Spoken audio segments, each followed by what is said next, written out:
আসসালামু আলাইকুম। আজকে আপনাদেরকে জানাবো গর্ভ অবস্থায় গাভীকে কৃমিনাশক দেওয়া যাবে কিনা? তাছাড়া ছাগলের বাচ্চাকে কোন গ্রুপের কৃমিনাশক খাওয়াবো, কতদিন বয়সে খাওয়াবো, কিভাবে খাওয়াবো সেই সম্পর্কেই আজকের ভিডিও। আমাদের গত এক ভিডিওতে আপনাদেরকে জানিয়েছিলাম গরু পালনের পাশাপাশি আমরা ছাগল পালনেরও চেষ্টা করতেছি।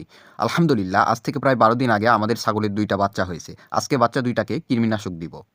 এখন অনেকের মনের মধ্যে প্রশ্ন জাগতে পারে, এত ছোট বাচ্চাকে কৃমিনাশক দিব, কোনো ক্ষতি হবে না তো? বাছুর অথবা ছাগলের বাচ্চা মায়ের পেট থেকে শুধুমাত্র কয়েকটা কৃমির সঙ্গে করে নিয়ে জন্মগ্রহণ করে। তাছাড়া এদের পেটে কোনো কিছু থাকে না, একদম খালি থাকে। তাই জন্মের ১০ থেকে ১২ দিনের মধ্যে কৃমিনাশক দেওয়া উত্তম। ছাগলের বাচ্চার জন্য কৃমিনাশক হিসাবে পাইপারাজিন গ্রুপের প্যারাভিট দিচ্ছি। আপনারা চাইলে অ্যালবেন্ডাজল গ্রুপের হেলমেক্স বেনাজল খাওয়াতে পারেন অথবা ফ্যানবেন্ডাজল গ্রুপের ফেনাজল খাওয়াতে পারেন। ছাগলের ক্ষেত্রে প্যারাভেট খাওয়ানোর নিয়ম, প্রতি ১০ কেজি দৈহিক ওজনের জন্য ৪ থেকে ৮ গ্রাম প্যারাভেট পাউডার দিতে হবে। ভুট্টার আটা ও গুড়ের সাথে প্যারাভেট পাউডার মিশিয়ে ৫ গ্রাম করে একেকটা বাচ্চাকে খাওয়াই দিচ্ছিলাম। তো এখন আসুন গর্ভ অবস্থায় গাভীকে কৃমিনাশক দেওয়া যাবে কিনা। গর্ভ অবস্থায় গাভীকে কৃমিনাশক দেওয়া যাবে, তবে কিছু বিষয়ে আপনাকে সতর্ক থাকতে হবে। অনেকেরই একটা ভুল ধারণা থাকে যে গর্ভ অবস্থায় কৃমিনাশক দেওয়া যায় না। চলুন বিস্তারিত জানা যাক। বাজারে টাইক্লাবেন্টাজল প্লাস অক্সিক্লোজানাইড গ্রুপের বিভিন্ন কোম্পানির কৃমিনাশক পাওয়া যায়, যেমন লিভানিট।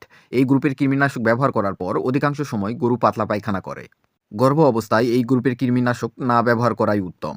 তারপর বাজারে অ্যালবেন্ডাজল গ্রুপের বিভিন্ন কোম্পানির কৃমিনাশক পাওয়া যায়, যেমন হেলমেক্স, বেনাজল ইত্যাদি। কিছু চিকিৎসক গর্ভ অবস্থায় এই গ্রুপের কৃমিনাশক ব্যবহার করতে নিষেধ করেছেন। আবার কিছু চিকিৎসক বলে দিলে কোনো ক্ষতি হবে না, তবে না দেওয়াই উত্তম। এখন আসুন বাজারে টাইক্লাবেন্টাজল প্লাস লিভামিসল গ্রুপের বিভিন্ন কোম্পানির কৃমিনাশক পাওয়া যায়, যেমন এলটিভেট, ডাবল ডেক্স, রেনাডেক্স সহ আরও অনেক। এই গ্রুপের কৃমিনাশক গর্ভ অবস্থায় ব্যবহার করা যায়, তবে সতর্কতামূলক বীজ দেওয়ার প্রথম ৪৫ দিনের মধ্যে ও বাছুর জন্ম দেওয়ার আগের ৪৫ দিনের মধ্যে না ব্যবহার করাই উত্তম। যদিও সেরকম কোনো সমস্যা হয় না, তারপরও ঝুঁকিতে থাকবো কেন? গর্ভ অবস্থায় ২ থেকে ৮ মাসের মধ্যে টাইক্লাবেন্টাজল প্লাস লিভামিসল গ্রুপের এই কৃমিনাশক আমরা ব্যবহার করি। আজকে ডাবল ডেক্স ৩০০ কেজি দৈহিক ওজন হিসাবে ৭ মাসের গর্ভ অবস্থায় এই গাভীকে দিলাম। কৃমিনাশক খাওয়ানোর ক্ষেত্রে আপনারা অবশ্যই চেষ্টা করবেন গরুকে খালি পেটে খাওয়ানোর। বিশেষ করে সকালবেলা গরুকে খালি পেটে কৃমিনাশক দিবেন। কৃমিনাশক খাওয়ানোর ২ থেকে ২.৫ ঘন্টা পর গরুকে খাবার দিবেন, কেননা খালি পেটে কৃমিনাশক খুব ভালো কাজ করে। ইনশাআল্লাহ ইনজেকশন আকারে যে কয়েকটা কৃমিনাশক আছে সেসব নিয়ে অন্য কোনো ভিডিওতে বিস্তারিত আলোচনা করা হবে। তো আজকে এই পর্যন্তই। ভালো থাকবেন, সুস্থ থাকবেন।